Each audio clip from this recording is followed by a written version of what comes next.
Hi, this is Brandon Routh, and you are watching Taboo's Comics and Kicks. Hope you're having a good time. Hola, amigos. What's up, everybody? Welcome to another great episode of Taboo's Comics and Kicks. Today, my guest, hold up.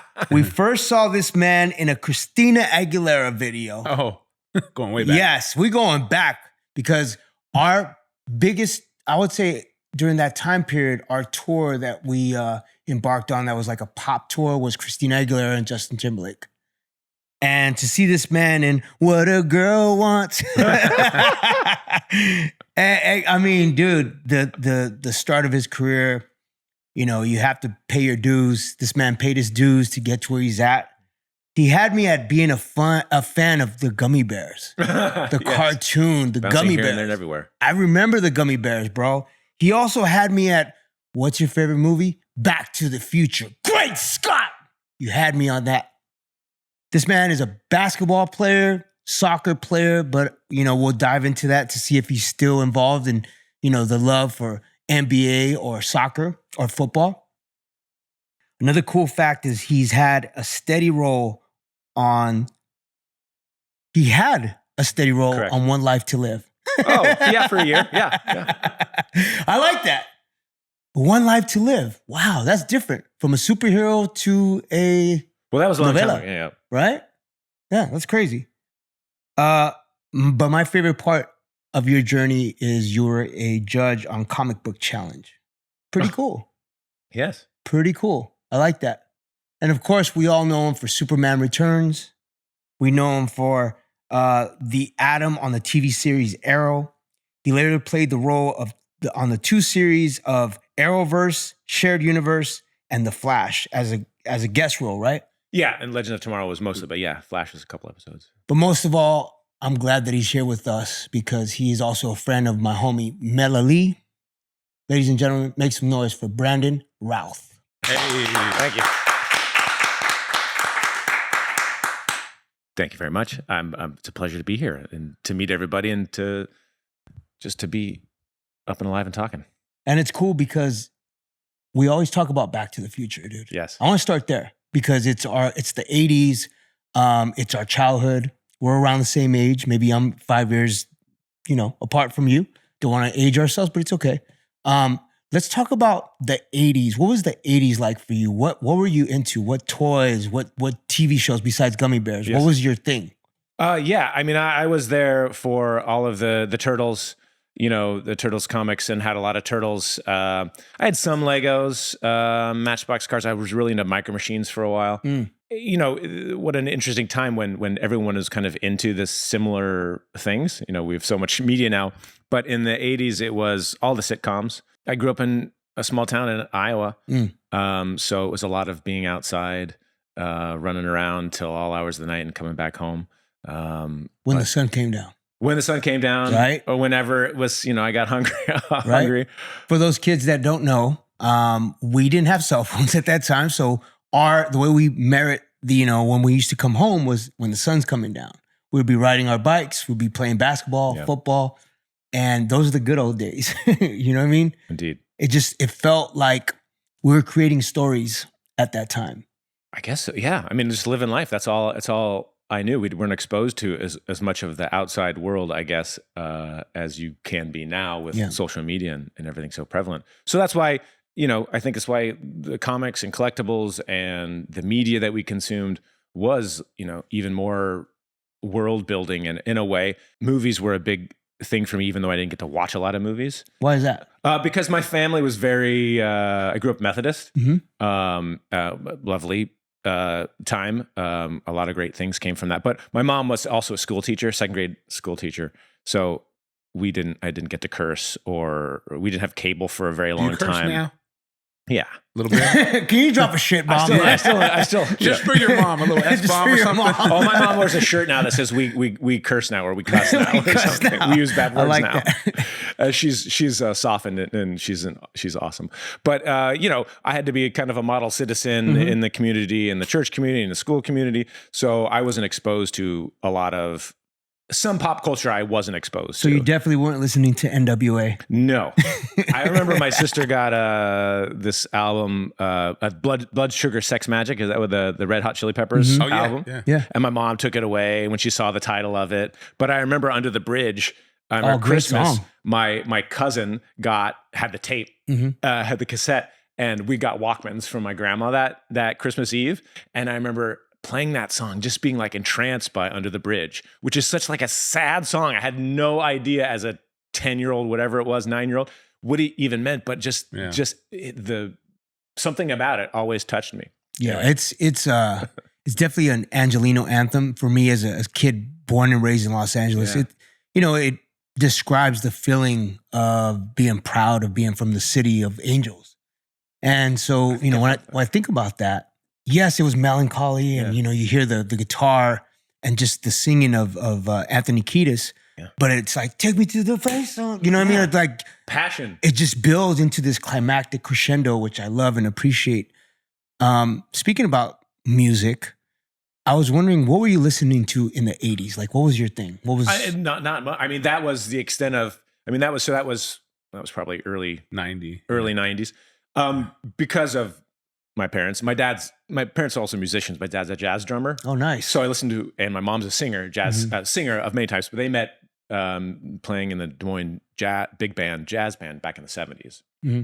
So there was a lot of Woody Herman records and other jazz records. Great. My dad practicing drums. Linda Ronstadt, Bette Midler. Yep. Because my mom was singing those songs at church and for funerals and weddings and stuff. So it was not cool music. Until like mid 90s when I got a car and a CD player. Which is wild. So mid 90s, you first you're introduced to pop music, and then 4 years later, you're in a major pop music video. Yeah. Yeah, I mean, like MTV, I was exposed to MTV obviously when I was kind of a teenager, but my grandma had cables and she just lived down the block. So I'd go down and stay at grandma's house quite a bit.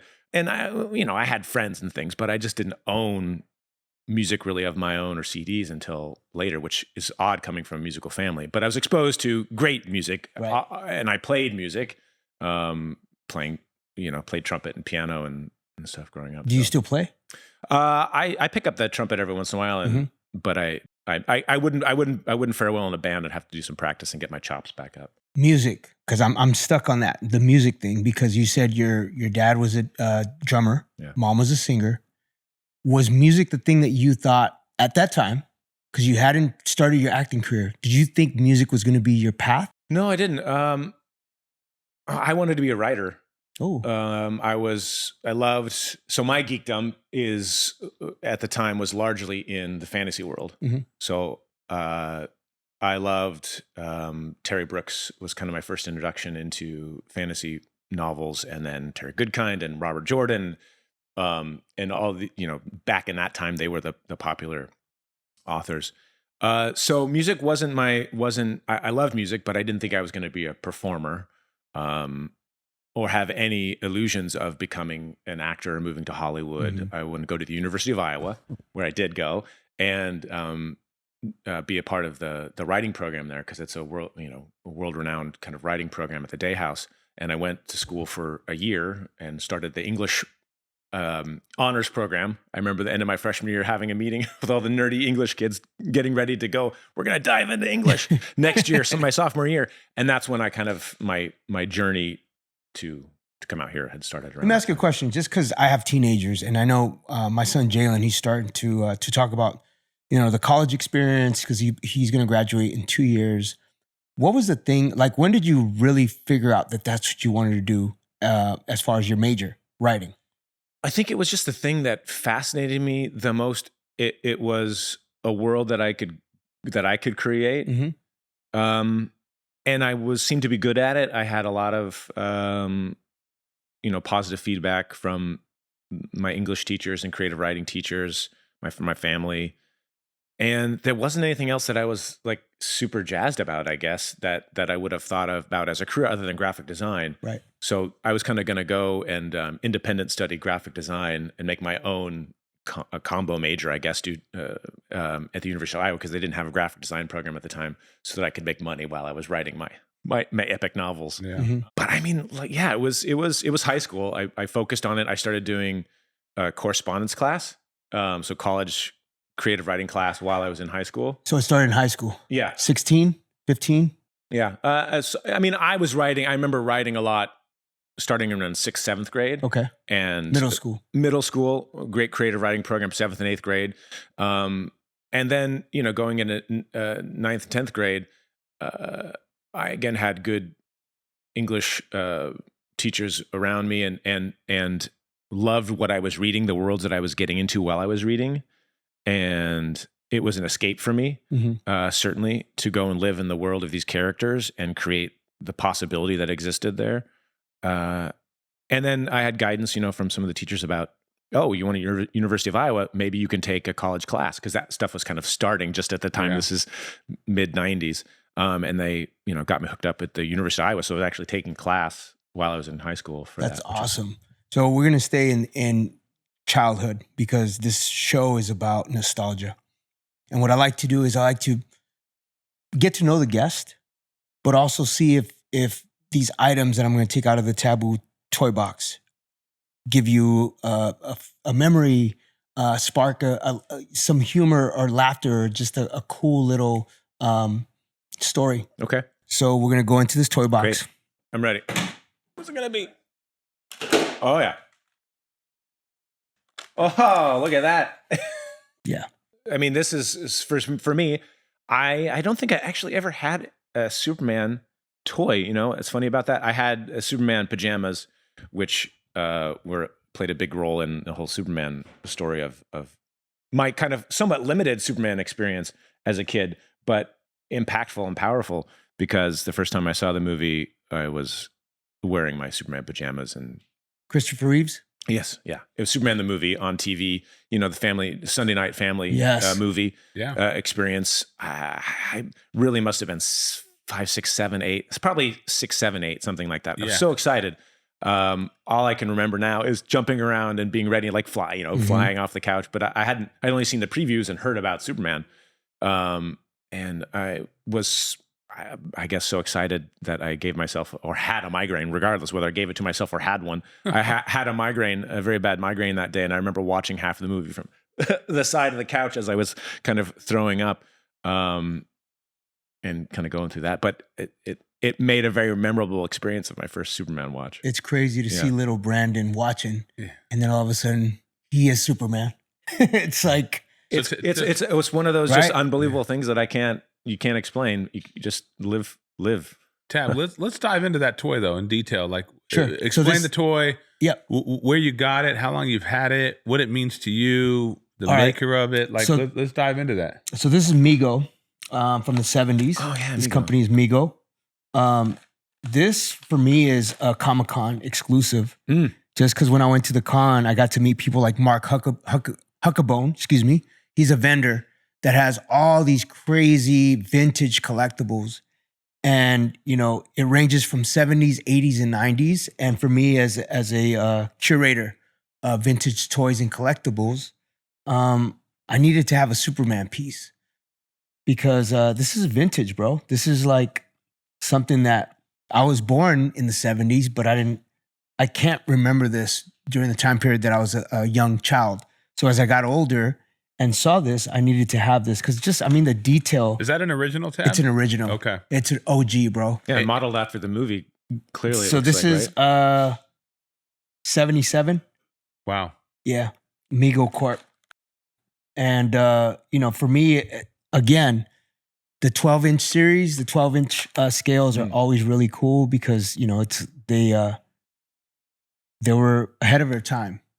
Just because at that time, Kenner was killing it, right? Kenner is Star Wars. Like, so you have Kenner, which is Star Wars. Then you have Mego, which did like Star Trek, all the remember that? Yeah. I've seen they've got cool documentaries about some of the stuff. Yeah, they did Planet of the Apes. So they did a lot of cool stuff. But this piece right here is I really cherish. And then to be able to interview Superman, like it's a dream come true. So thank you.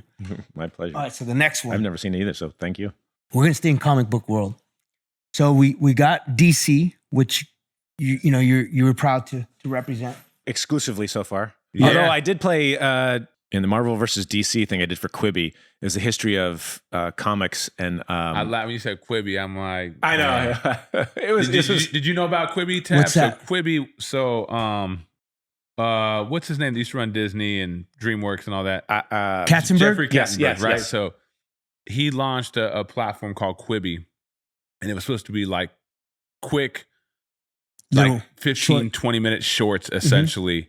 And he raised, I think, what was it, like a couple $1 billion to launch the For Quibi. platform. Yeah, for And Quibi. did it tank? It tanked in like 6 months. It was Ooh. quick. And Jeffrey's he's a legend. Yeah. And and it was like I know a few people who went over there to initially launch it with them, but Quibi was doing a lot of cool stuff. I'm actually curious of why it didn't work, to be honest. I don't really know the full details, but I'm curious.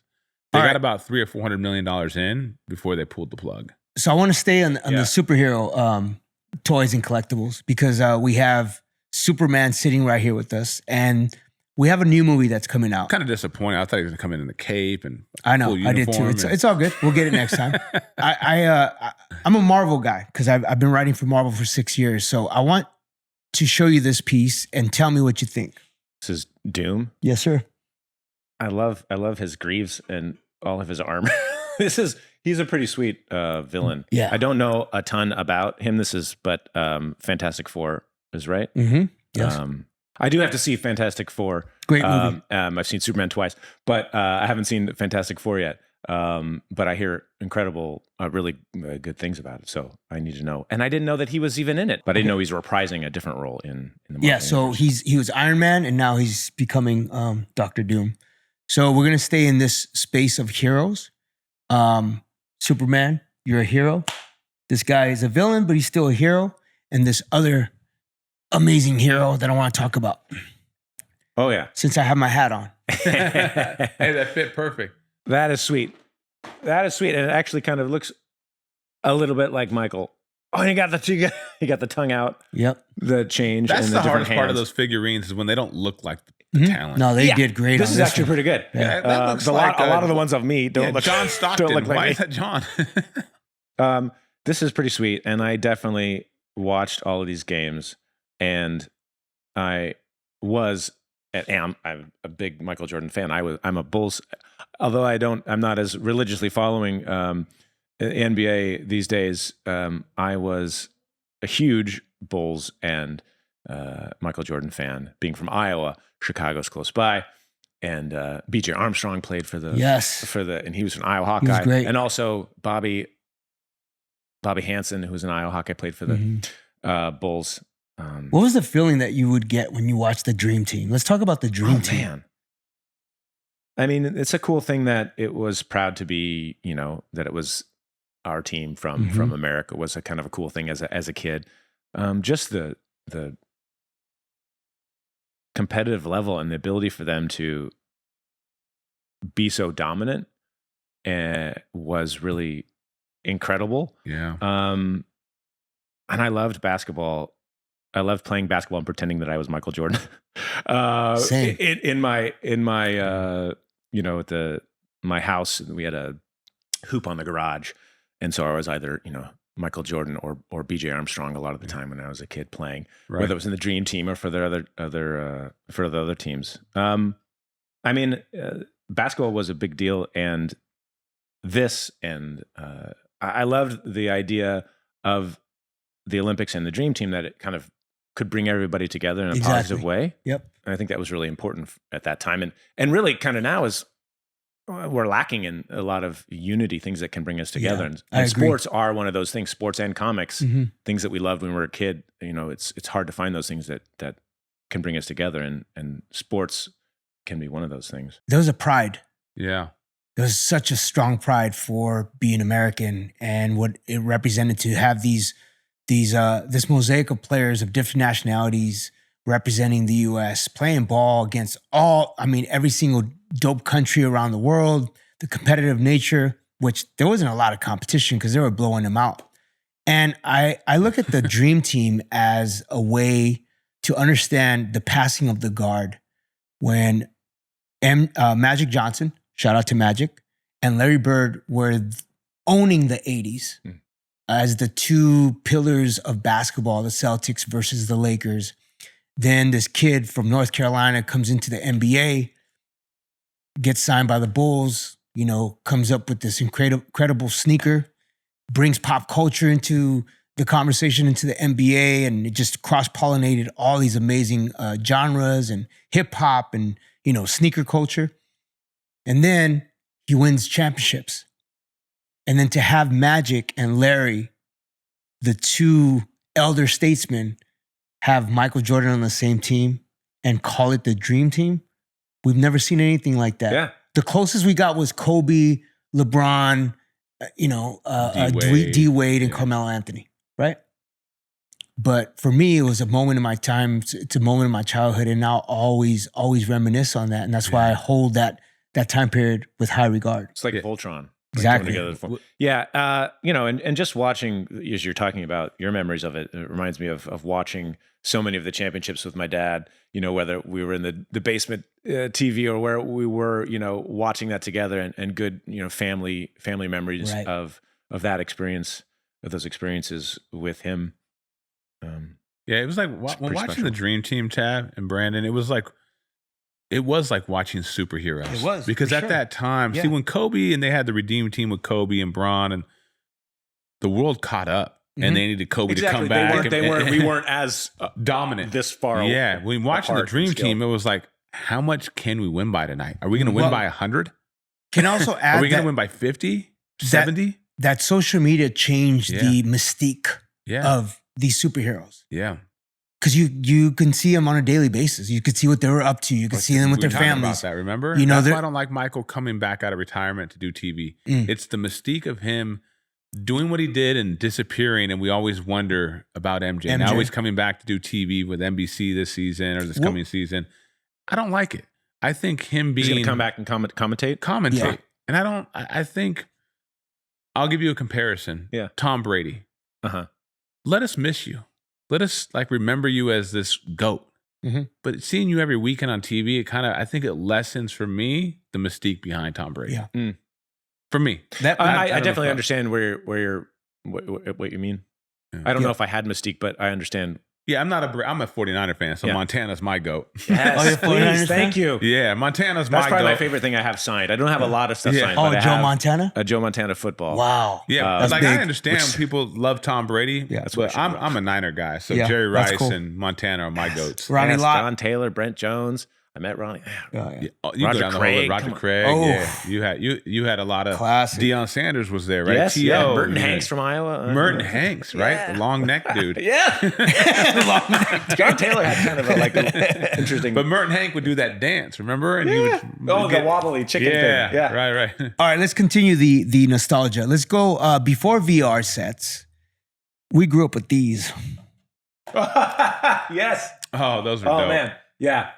The Viewmaster. I remember getting one of these. I think when we took a road trip out to the West Coast. First time I ever came to California when I was 9 or 10. We took in our Buick station wagon. We all had the station wagon. No seatbelts. The wood panels. No wood panels on this one, but I think we had seatbelts. But anyway, it was still a wild ride. And I remember, I think I got one when we were out there because I remember going to the Grand Canyon. And I just remember those slides like clicking through either before going out there or after. I can't remember now. Yeah. But is that an OG one too, Tab? I think it's a remake. It's a remake. Endangered Species. It's a remake, but it's a good little conversational piece. No, those Simple Toys. Yeah. You want to stay in Simple Toys? Let's keep. What was the slide that was in there? What's endangered species. Endangered species. Okay. Let's stay in here. Ooh. Orangutan. Okay. He's got to use it. Yeah. Rubik's Cube. Something I still can't do. I've had friends kind of try to teach me how to do this, and I don't think I've had the patience to sit down and learn it, because I know you can learn the way to do it. Yeah. Tab, can you do it? Brain power. No, I cannot do it. Me neither. It takes time. A certain amount of focus and then just learning the pattern. And then you see someone on TV doing it in 7 seconds. Right. Yeah. I have my sister's I have a few nephews one nephew who competes Wow. cubes in the Midwest area. So All right, let's do one more. was it silly putty? Play-Doh. Play-Doh. Oh, Play-Doh. Did a lot of Play-Doh. That's even way back. That's way back to elementary school. I don't think I ate too much of it. I was about to say, how much did you eat? Because I think we all ate a little who bit. I ate remember the Play-Doh? commercials. I'm It sure I smells tried too it good. once. You're like, if it smells good, it Play-Doh. gotta taste good.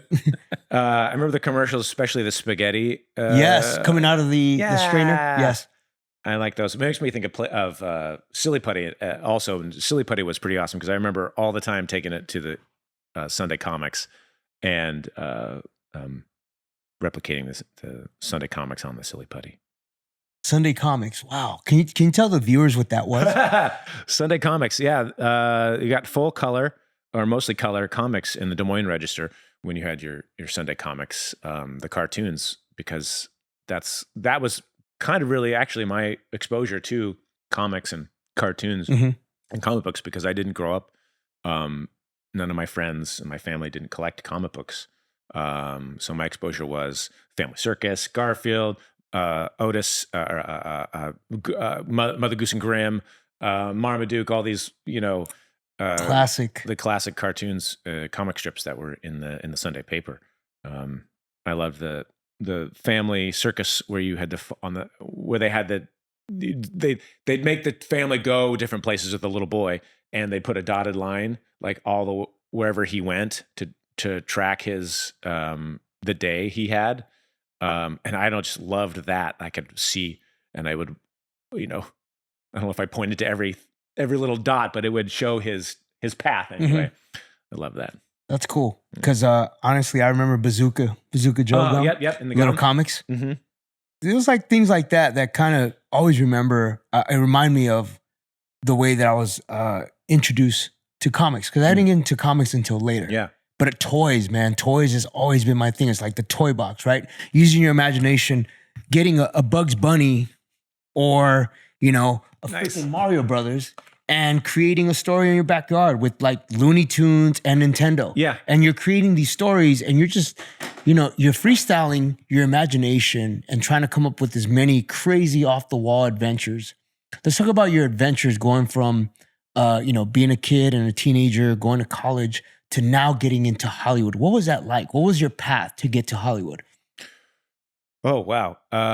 Great question. It probably doesn't, it kind of makes sense looking back, I guess, but it's not something I ever would have imagined that it was my path. I was in sports, music and theater, marching band, jazz band. I was a big nerd in kind of those ways. I think I graduated 6th or 7th in my class. Can I just say that we need more advocacy for band and theater? Because like you said, there's already a connotation, a stereotype of like, oh, you're a nerd because you're in band. Hence Pharrell Williams naming his band NERD because he was the nerd. He was the marching band nerd. And guess Amazing. What? Pharrell's Pharrell. Ooh, the the coolest dude imagination. on the planet, right? So I want to be able to show love and really advocate for those kids that are putting in those hours in the marching band and not allowing the distractions of people saying, oh, you're a nerd. Like, dude, I appreciate that because those are the kids that are, are fearless.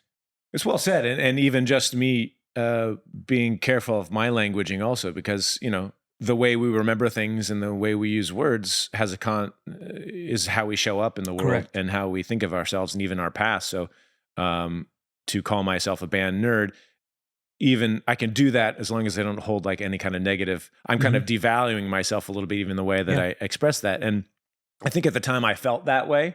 I felt like a little bit of an outcast.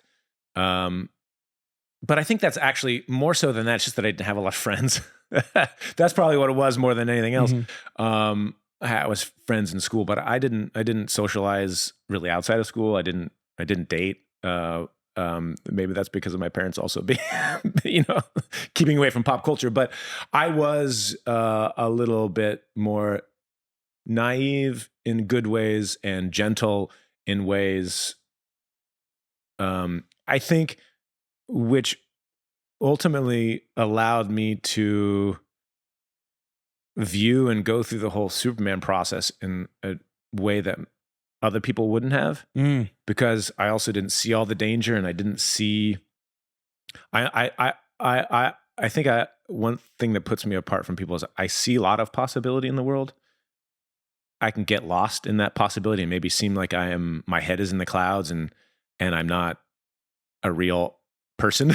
Like, I don't take life seriously enough. And so that's a balance like I've found in my own journey through life. But music, art, creativity, they create the potential. They create, and through creation is possibility of new things. The world is continually telling us that we don't have enough, or that people are terrible to each other, and there's no way out of this pit of human suffering. Some people can live in that experience. But it's important for us to uphold the other side of it, which is possibility, and so that we don't go into a land of no possibility. Mhm. Right. I think keeping that alive is really important, because it is. That's the essence of life: creativity, imagination. That's where spirit is. That's where some say God is. That's where everything that we have here, all of these things in this room, the clothes that we wear, were all created from humans. And I don't think we give ourselves enough credit as a human species of the amazing things we've created. Everything we have here was in our heads through the help of other people we have created. And music is a creation of people coming together to celebrate that togetherness and celebrate life and unity. And anyway, it's a long-winded answer to just talk about how music and art is important. The question I'm supposed to be answering is how I got here, but it's like that stuff was in me that I further expanded my thoughts about these things. But it's that I've always had that spark of the possibility of greatness. Well, what brought you to Hollywood? How did you get from Iowa, small town, to Hollywood? Like, how did you make that journey here? Like, how did you end it? It's not like you just wake up one day and you're like, oh, I'm going to Hollywood, Mom, bye. I moved out here in 1999, August of 1999. I was going to University of Iowa my freshman year, and it was basically spring break of 1998. And I came home, and my mom said, "Oh, someone from the community had gone to this modeling and talent agency in Des Moines, and to look into like modeling and doing like J.C. Penney's or Yonkers commercials, or J.C. Penney's, that's classic. Oh yeah, I love that. Advertisements." And I thought, oh well, maybe I'll go check it out and see if I can make some money as a poor college student. Prior to that, I did not have friends. I did not, outside of school, I was not a popular person in the social community, but going to college was a different thing. I was new people. You got to reinvent I made yourself. friends. They didn't know my mom was a teacher, and I'm from a small town. Like, it was new, fresh crop of people. And I made friends, thank goodness, my lovely friends from college. And they're like, oh, you're kind of, the girls were like, oh, you could be an Abercrombie model. And I was like, what? Nobody ever said that to me in high school.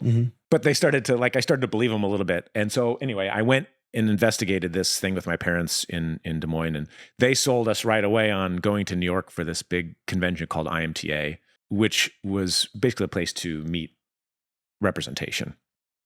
My parents didn't have the money to do that necessarily, but they had credit cards. And they were, being both musicians, they believed in me and the possibility, and they wanted to see if maybe there was something in this. So they paid for me to go out there to do this. And I happened to, meet my first manager and some modeling agents also in that first thing. And they were legit, and said, why don't you move out to Los Angeles in the fall to give it a shot. And it was a really hard decision for me because I loved school, as I've said, and I was excited to, start my sophomore year. So leaving college was one of the hardest decisions I had to make in my life. It's been a great decision, thankfully. But, and then I moved out to Downey, California, where I had my great aunt and uncle lived. And I spent the first 6-7 months commuting into LA class and stuff, and Acting staying class? with them, acting class, Nice. and auditions. And I, it was the best. Had it been any other way, I don't know that I'd be here in this position, because it wasn't a seamless transition. But the manager who I met, Jeff Maroney, invited me to come out and said, "We will help you."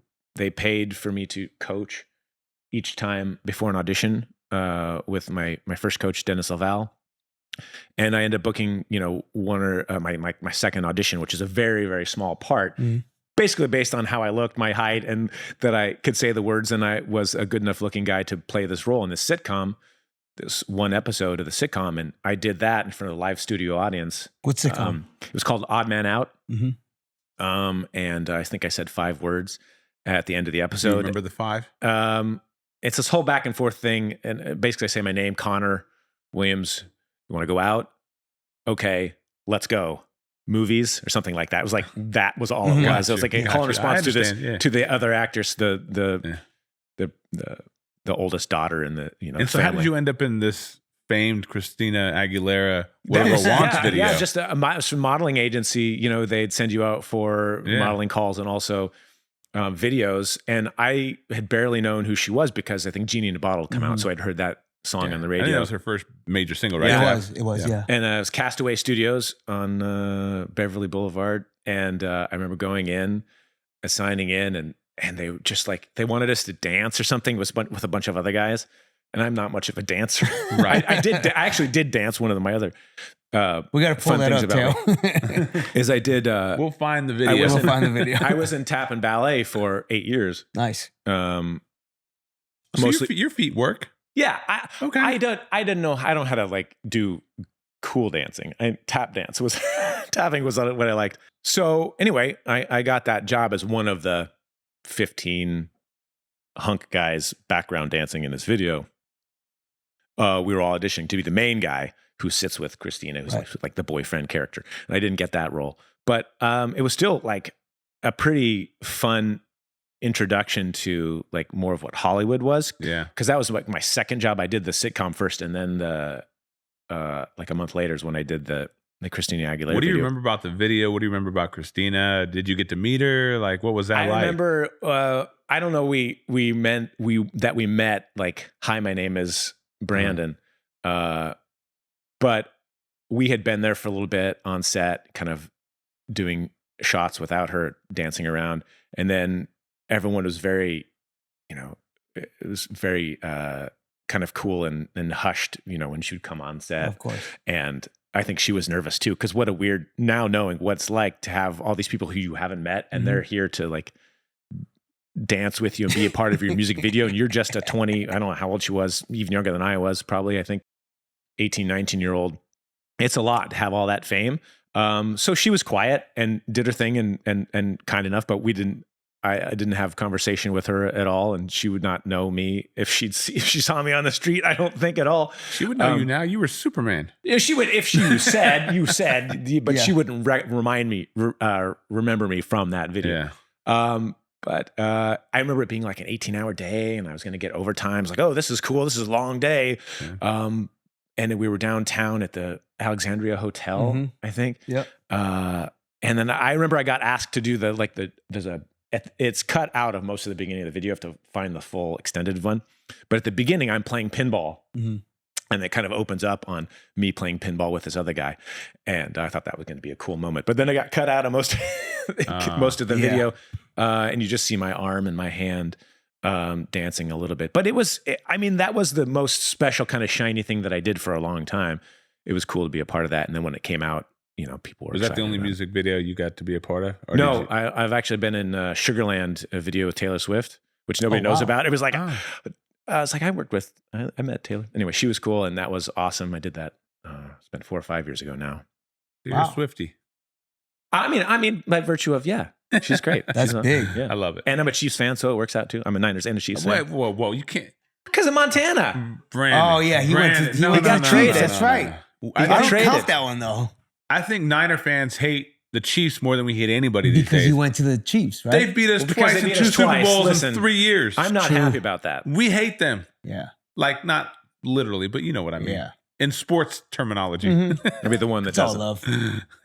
All right, so talking about videos, now like I want to go into the energy of like you get the call about playing one of the most iconic, besides Batman, probably the most iconic superhero in the history of superheroes. Yes. For sure. What's that energy like? Like, what are you feeling? Because you're little Brandon watching it on television, and now you get a call to possibly do that. I mean, What's that feeling? it was wild, and it would have been wilder if not for one experience that happened prior, which was my first manager when I was in New York at IMTA. Jeff Maroney said to me in our first meeting, "Hey, has anybody ever told you look a lot like Christopher Reeve?" Oh. I'm a huge fan of his. We all And are. of Superman. I was like, no, nobody's ever said that to me. He's like, oh yeah, you do. And if there's ever a TV show or movie, definitely get you an audition on that. I was like, okay, that sounds cool. And that was the first time that I recall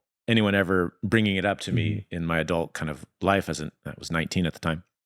And so that kind of put it in my head. I auditioned for Smallville, had a callback, didn't get that.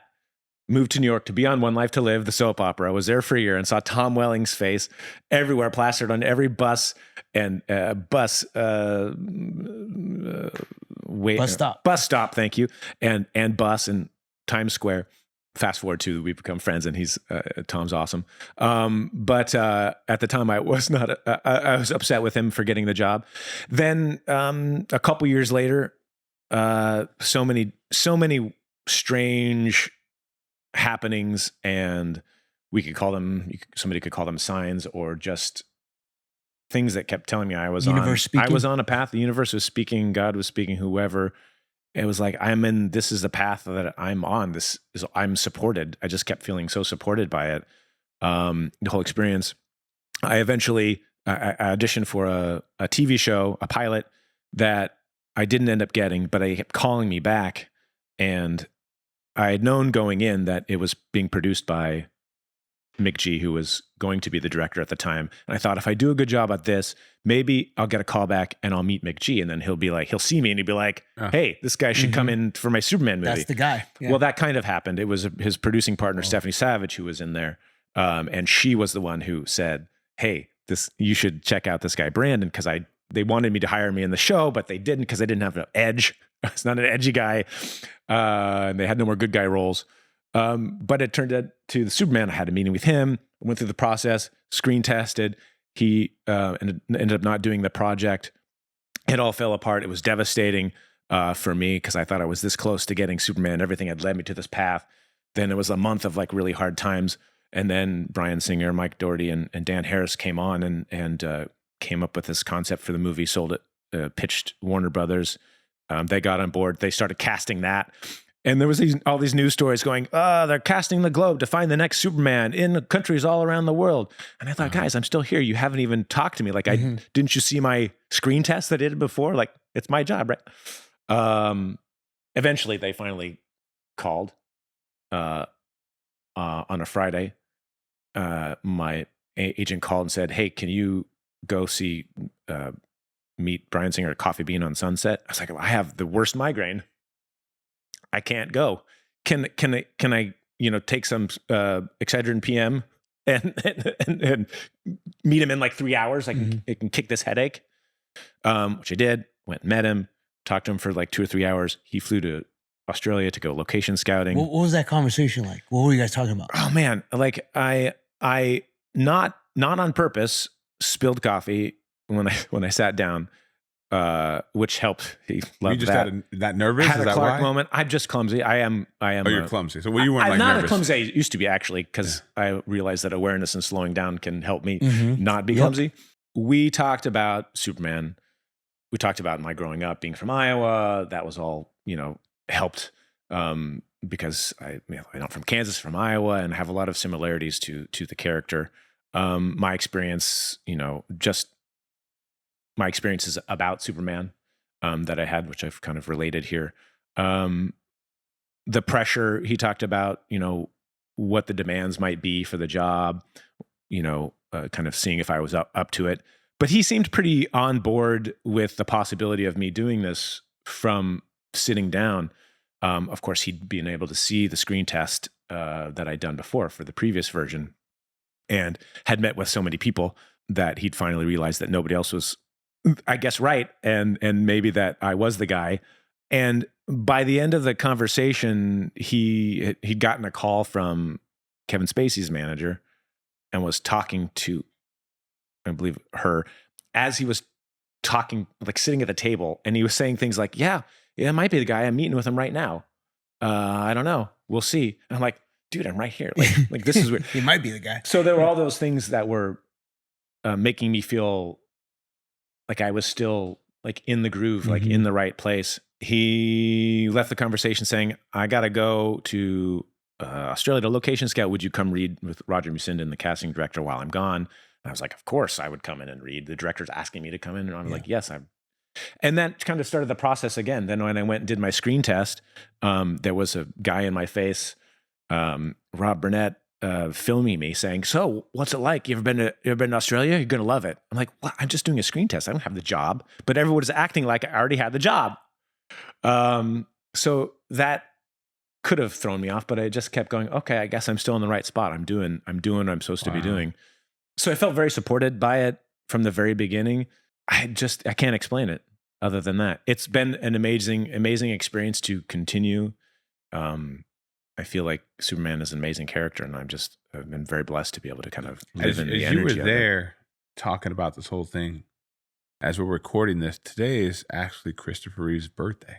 Wow. September 25th, That's amazing. 1952. Rest in peace. That's amazing. Yes. So as we're sitting here having this conversation about Superman and you being a predecessor to his role, it's his birthday. Can also ask the question. That's pretty cool.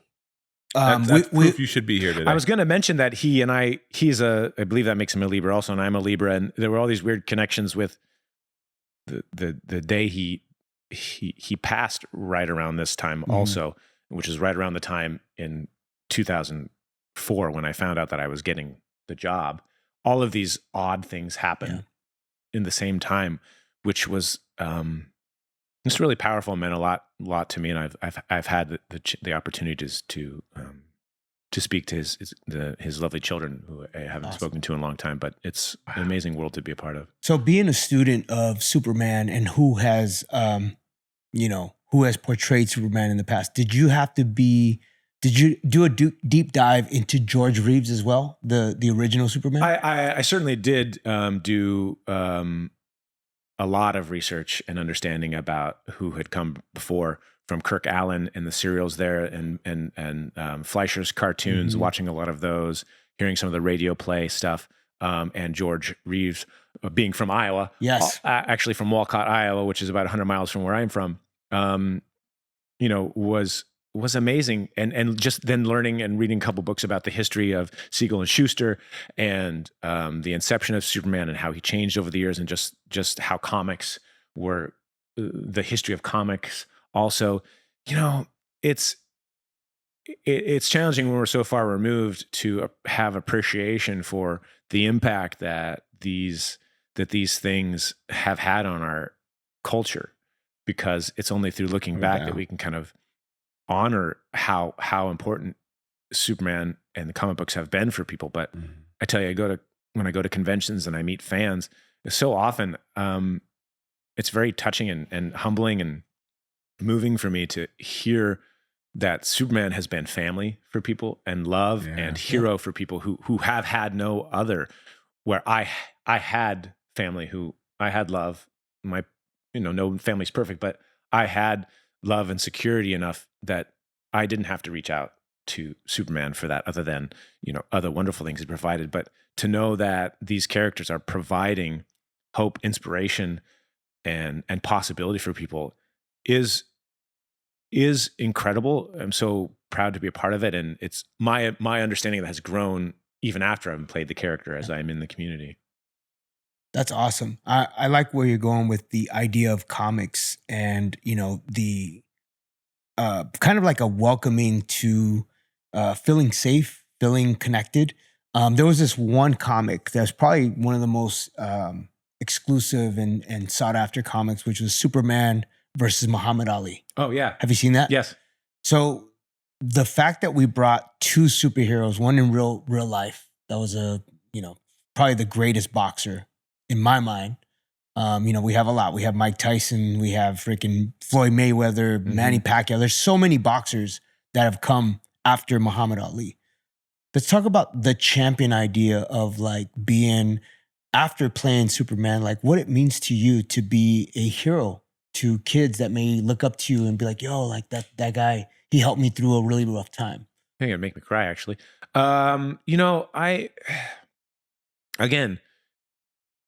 It's my love for Superman and appreciation for Superman and humanity grows all the time.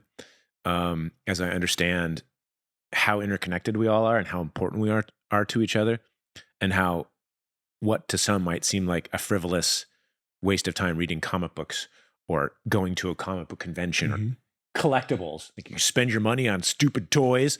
Yeah. People can talk about that stuff, but when I realize that not everybody has lived my experience. People don't have the connection to friends and family. Even if they do have a connection, it might not be the same as I do. And we all as people have to look out for each other. Yes. The challenge in the world is that we want to other and make everyone other than us. But I guess the great gift that I've had in my life is, given the moniker of playing Superman, I've had to think as Superman. Powerful. Like there's what would Jesus do? That is true. I don't think people can get to the actual space of what Jesus would do. It's so hard when we're faced with so many obstacles in the world to get to the place where what would Superman do? How would Superman act in the situation? I often, almost to a fault to myself, put myself in that position, overthink things. How can I communicate love and be loving but strong at the same time when Superman needs to do that? But just compassionate, the compassion that Superman has, that I guess I allow him in my version of Superman, is incredibly powerful and needed, and the ability for people to connect to these things and to find unity in shared heroes, and world, because that's a worldview. Like you want to be like Superman, that comes with all the wonderful things that Superman has to offer, as far as his worldview. Anyway, what's a moment in the film that we didn't get to see that was a powerful moment behind the scenes? We love trying to give the audience and Tab's fan base a sneak peek into maybe what you got to see that we didn't get to see. That what came to mind when you said that is there's a moment when that's not in the film where Superman flies into the Fortress of Solitude. We see that bit. He flies down and lands, and when he finds that the crystals have been taken, Lex takes the crystals. But what the continuation of that scene was me walking up to where the crystals sit in the structure and seeing them getting very like upset and screaming and flying up into space. And that, for me as an actor and as a person, was a very challenging thing to do, to get to that like rage, that Superman's rage that Lex had taken his family and something that meant so much to him. And though it's not in the movie, it opened up a part of me that I think is still important to be able to reach that, to allow that anger and frustration, that passion to come out, because I don't do that very often. I'm a very mild man. I don't like to get upset because I like to be not upset. But there's something powerful in connecting that helped me like find another part of myself and my passion and love for Superman. And Superman had that for the only thing that was his family that he had left. And I think that helped me through the end of the movie to find that, even though we don't see it in the movie, because lifting up New Krypton at the end of the movie, there's a lot of that. Like I had to, when you're pushing against something that is made up, just pushing against a board. And for a long time, like different levels of like, now I'm this high into the atmosphere. Now I'm this high in the atmosphere. How much pressure, how much force am I using? And it becomes not physical at a point. It becomes like your inner energy, what have you, my passion for life and humanity just pouring out into lifting this up and saving people. It's the passion. It's like it connected to, you know, deep soul stuff, I guess. And though you don't see it in the movie, that carried me through and found that other, like, why Superman does what he does. Yeah. Even though it's almost makes it worth it when you have to like put everything into it.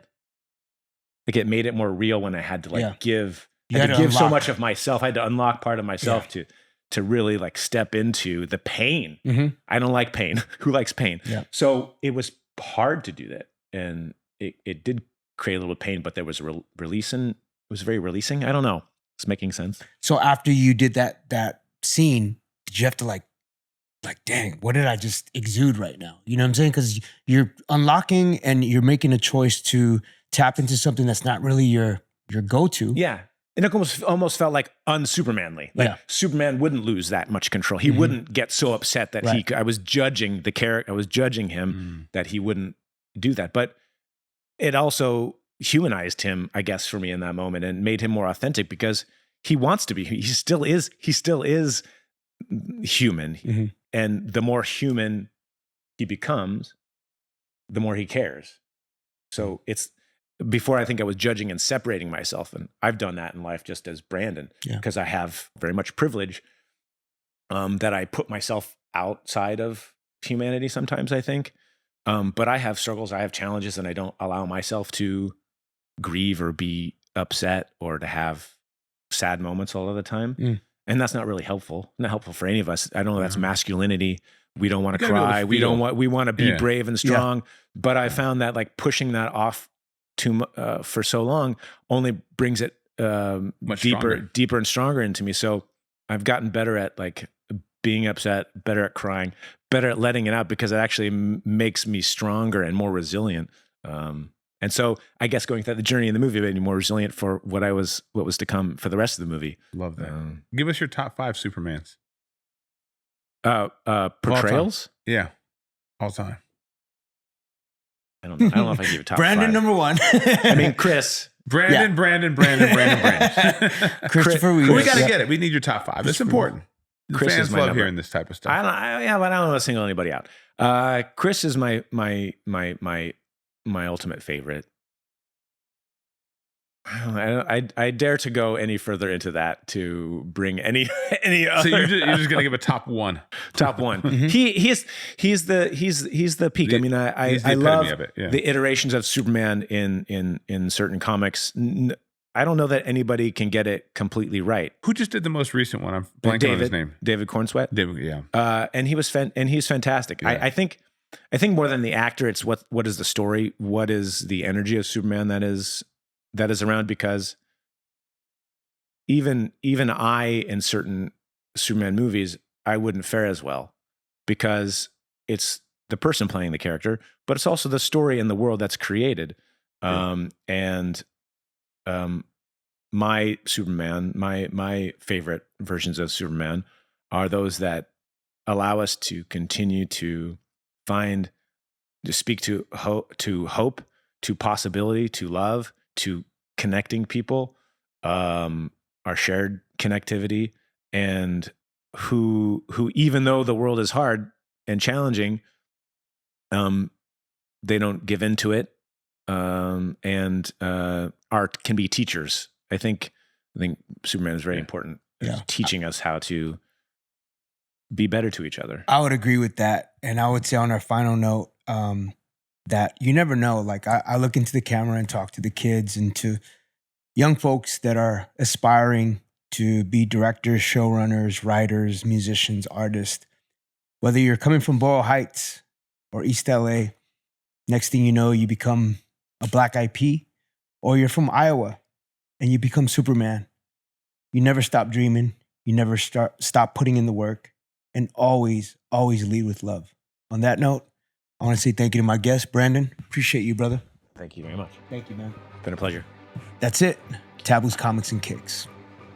That's right, y'all. It's Taboo Nawasha, and I hope you enjoyed geeking out with me and going straight into geek mode. For more information, for more videos, subscribe, like, and comment. Share it with your friends. Much love. There it is. Comics and Kicks.